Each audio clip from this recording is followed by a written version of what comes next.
ಶತ್ರು ಮನೆಯವನೇ ಆಗಿದ್ದರೆ ಏನು ಮಾಡುವುದು?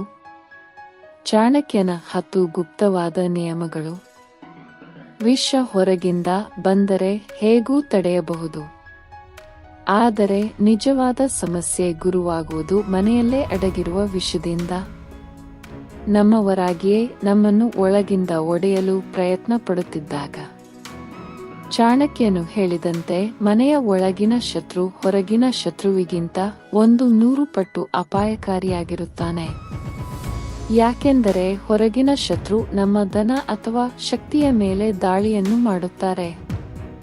ಆದರೆ ಮನೆಯ ಶತ್ರು ನಮ್ಮ ಭಾವನೆ ಮತ್ತು ವಿಶ್ವಾಸದ ಮೇಲೆ ದಾಳಿಯನ್ನು ಮಾಡುತ್ತಾರೆ.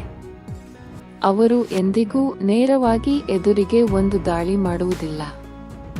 ಆದರೆ ಸಂಬಂಧಿಯಾಗಿ, ಗೆಳೆಯನಾಗಿ ಅಥವಾ ಸಹೋದರತ್ವದ ಮುಖವಾಡವನ್ನು ಬಳಸಿಕೊಂಡು ಹತ್ತಿರ ಕುಳಿತುಕೊಳ್ಳುತ್ತಾನೆ ಮತ್ತು ಒಳಗೊಳಗೆ ನಮ್ಮ ದುರ್ಭಾಗ್ಯವನ್ನು ಬಯಸುತ್ತಾರೆ. ಇಂತಹ ಶತ್ರುಗಳಿಂದ ಬಚಾವಾಗಲು ಚಾಣಕ್ಯನು ಹಲವಾರು ನೀತಿಗಳನ್ನು ತಿಳಿಸಿದ್ದಾರೆ. ಅದರಲ್ಲಿ ಮೊದಲನೆಯದಾಗಿ ಮೌನ. ಮಾನವ ಅರ್ಥ ಭಯವಲ್ಲ. ಮಾನವೆಂದರೆ ಸುಮ್ಮನಿದ್ದು ಮನಸ್ಸಿನಲ್ಲೇ ರಣನೀತಿಯನ್ನು ಮಾಡುವುದು. ಯಾಕೆಂದರೆ ಮೌನ ನಮಗೆ ಆಲೋಚಿಸಲು ಸಮಯ ಕೊಡುತ್ತದೆ ಮತ್ತು ಎದುರಿನವರ ನಡೆಯನ್ನು ಅರ್ಥ ಮಾಡಿಕೊಳ್ಳಲು ಸಹಾಯ ಮಾಡುತ್ತದೆ. 2. ಭಾವನೆಗಳನ್ನು ಬಲಗಾಲಿಯಾಗಿಸುವುದು. ಯಾಕೆಂದರೆ ಮನೆಯ ಶತ್ರು ಎಲ್ಲದಕ್ಕಿಂತ ಮೊದಲು ಭಾವನೆಗಳ ಮೇಲೆ ದಾಳಿಯನ್ನು ಮಾಡುತ್ತಾರೆ. ಹಾಗಾಗಿ ಅವಮಾನವನ್ನು ಶಕ್ತಿಯನ್ನಾಗಿ ಪರಿವರ್ತಿಸುವುದರಲ್ಲೇ ನಿಜವಾದ ಗೆಲುವಿರುತ್ತದೆ. 3. ಮುಂದಕ್ಕೆ ಸಾಗುತ್ತಿರುವುದು. ಯಾವುದೇ ಕಾರಣಕ್ಕೂ ಹೆದರಿಕೊಂಡು ಅಳುತ್ತಾ ಕುಳಿತಿರಬಾರದು.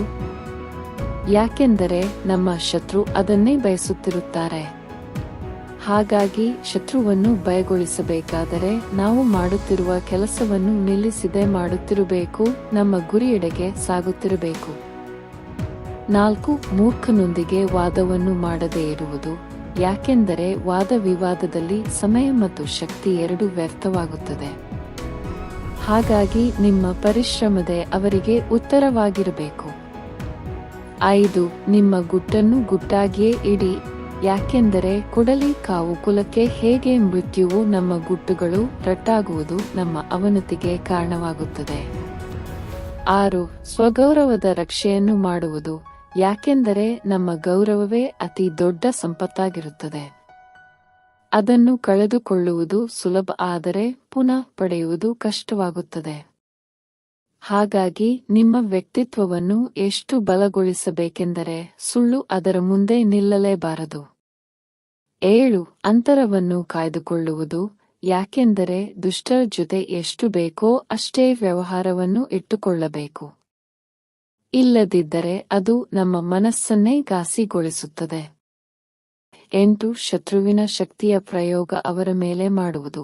ಅಂದರೆ ನಿಮ್ಮ ಸಫಲತೆಯಿಂದ ಅವರು ಕೆಟ್ಟತನವನ್ನು ಸೋಲಿಸುವುದು. 9. ಮಿತ್ರ ಮತ್ತು ಶತ್ರುವಿನ ನಡುವಿನ ಅಂತರವನ್ನು ತಿಳಿದುಕೊಳ್ಳುವುದು. ಯಾಕೆಂದರೆ ನಕಲಿ ಮಿತ್ರ ಎಲ್ಲರಿಗಿಂತ ಅಪಾಯಕಾರಿಯಾದ ಶತ್ರುವಾಗಿರುತ್ತಾರೆ. 10. ಸರಿಯಾದ ಸಮಯದಲ್ಲಿ ದಾಳಿ ಮಾಡುವುದು. ಧೈರ್ಯವೆಂದರೆ ಸದಾ ಸುಮ್ಮನಿರುವುದಲ್ಲ, ರಣನೀತಿಯೊಂದಿಗೆ ಶತ್ರುವಿನ ಮೇಲೆ ಸರಿಯಾದ ಸಮಯದಲ್ಲಿ ದಾಳಿ ಮಾಡುವುದಾಗಿರುತ್ತದೆ. ಚಾಣಕ್ಯನ ಪ್ರಕಾರ ನಿಜವಾದ ಶತ್ರು ಹೊರಗಿನವರಲ್ಲ, ನಮ್ಮ ಒಳಗಿನವರಾಗಿರುತ್ತಾರೆ. ಅಂದರೆ ನಮ್ಮ ಆಲಸ್ಯ, ಸೋಮಾರಿತನ, ಭಯ ಮತ್ತು ನಮ್ಮ ಸಿಟ್ಟು. ನಮ್ಮ ಸೋಮಾರಿತನ ನಮ್ಮ ಕನಸು ಮತ್ತು ಗುರಿಯನ್ನು ತಿಂದು ಹಾಕುತ್ತದೆ. ಸಿಟ್ಟು ಬುದ್ಧಿಯನ್ನು ಕರುಡನನ್ನಾಗಿಸುತ್ತದೆ ಮತ್ತು ಭಯ ಗುರಿಯನ್ನು ತಪ್ಪಿಸುತ್ತದೆ. ನಮ್ಮೊಳಗಿನ ಈ ಆಂತರಿಕ ಶತ್ರುಗಳನ್ನು ಸೋಲಿಸಿದರೆ ಹೊರಗಿನ ಶತ್ರು ನಮ್ಮನ್ನು ಸೋಲಿಸಲು ಸಾಧ್ಯವೇ ಇಲ್ಲ. ಇದೇ ಚಾಣಕ್ಯನ ಸಂದೇಶವಾಗಿದೆ. ಏನೆಂದರೆ ಸರಿಯಾದ ಸಮಯದಲ್ಲಿ ಸರಿಯಾದ ನಿರ್ಣಯವನ್ನು ತೆಗೆದುಕೊಳ್ಳುವುದನ್ನೇ ಗೆಲುವನ್ನು ಕಾಣುತ್ತಾನೆ. ಈ ನಿಯಮಗಳನ್ನು, ಈ ನೀತಿಗಳನ್ನು ಕೇವಲ ತಿಳಿದುಕೊಳ್ಳುವುದಷ್ಟೇ ಅಲ್ಲದೆ ಜೀವನದಲ್ಲಿ ಅವುಗಳನ್ನು ಅಳವಡಿಸಿಕೊಳ್ಳಬೇಕು. ಯಾಕೆಂದರೆ ಇದರಿಂದ ಸಿಗುವ ಸಫಲತೆಯೇ ಬಹಳ ದೊಡ್ಡದಾದ ಉತ್ತರವಾಗಿರುತ್ತದೆ. ಈ ವಿಡಿಯೋ ಇಷ್ಟವಾಗಿದ್ದಲ್ಲಿ ತಪ್ಪದೇ ಲೈಕ್ ಮಾಡಿ, ಶೇರ್ ಮಾಡಿ ಮತ್ತು ನಮ್ಮ ಯೂಟ್ಯೂಬ್ ಚಾನೆಲ್ ಅನ್ನು ಸಬ್ಸ್ಕ್ರೈಬ್ ಮಾಡಿ. ಧನ್ಯವಾದಗಳು.